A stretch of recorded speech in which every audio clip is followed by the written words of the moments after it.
Dale Campbell joins me in the studio today, Auckland Church Network. How are you? Banger of a song that one is. Yeah, Michael W. Smith. You were having some sort of throwback to performing that? Yeah, probably 25 years ago in the States. Yeah, honestly. Southern Baptist Church, Christians, singing Michael W. Smith. Absolutely. Yeah. It was great. Hey, so Dale, Auckland Church Network, is joining us for his monthly sort of catch-up.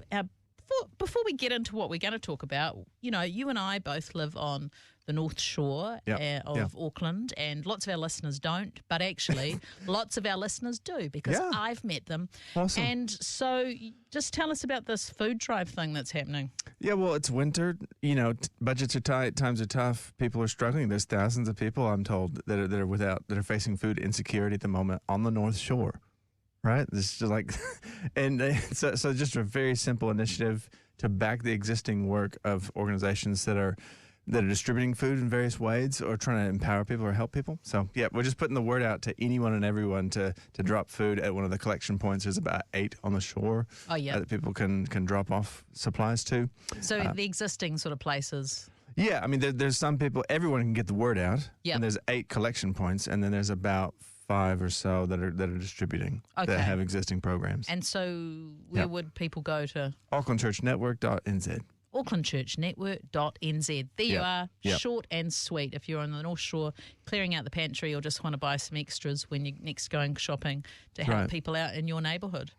Today we're talking about something very different. A little bit. Yeah. Hard pivot. Hard pivot, indeed. Talking about cults. Now, I've been thinking about having a conversation about this for a while on air, and funnily enough, you when I approached you and said, what should we talk about this month? You said, let's talk about cults. And I was like, hey, I've been wanting to talk about that. You have first-hand experience? Yeah. Are you all right there? Because you're having a little coughing fit. I took a drink of water and I'm fine. That was there to stop We're you back. from coughing. I know, so funny. Went down the wrong pipe. And maybe that's a metaphor for going down the wrong pipe theologically,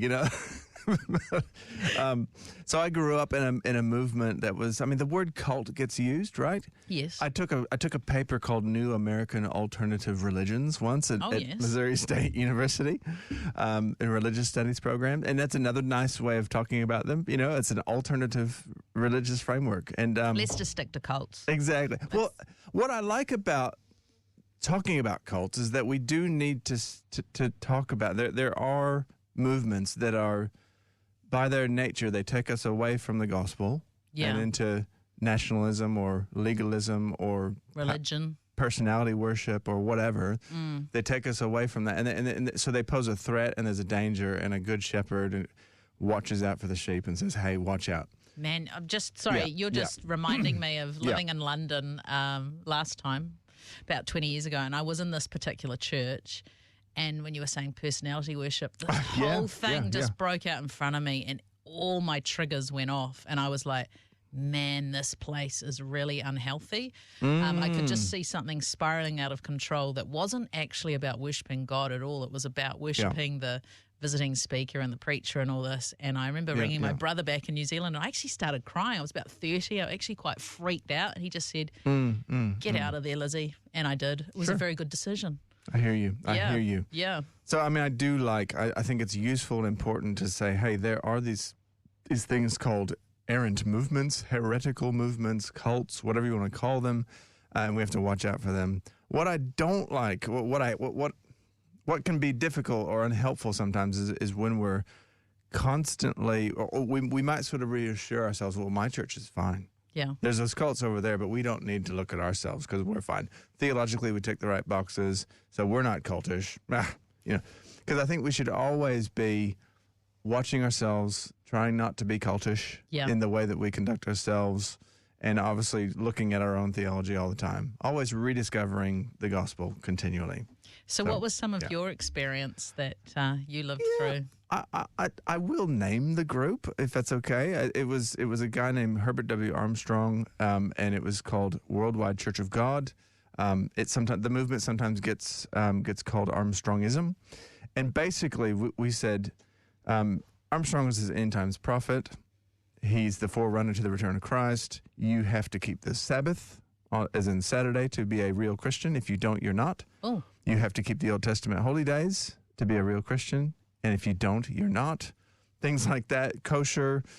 If you don't keep kosher, you're not, you have to keep the law. I was just going to say, that's the letter of the law, isn't That's it? right. That's not the good news of the gospel. That's right. And you get this famous, Jerusalem Council in Acts 15 where they say, well, hang on. Do you have to be circumcised? Do you have to do these things? Do you have to keep the law of Moses? No, actually.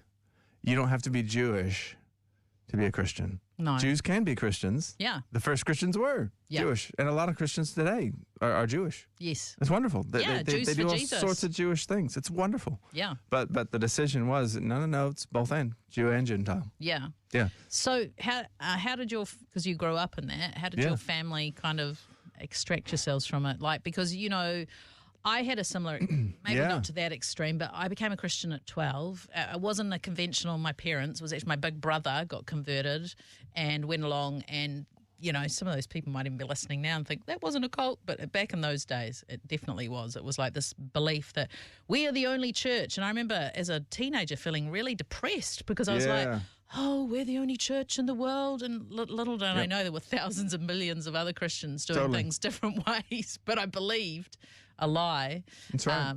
And it wasn't life-giving. It was just depressing. It wasn't the good news of the gospel at all. Yeah. Well, what so often has to happen is that the personality at the heart of it has to either get out of the way, or in our case, he passed away. The founder finally passed away. Okay. And some successors eventually started rereading the Bible because they realized they were wrong about him being the end times prophet because he died. And so it was like, well, Jesus was supposed to come back while he was still alive. Now he's dead. Okay, what else were we wrong about?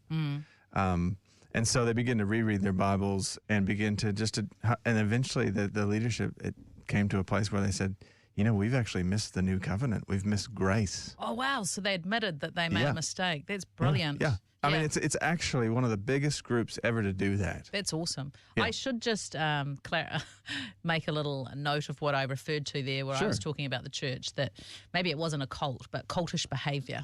Well, that might be useful to talk about because you can have the right boxes ticked theologically.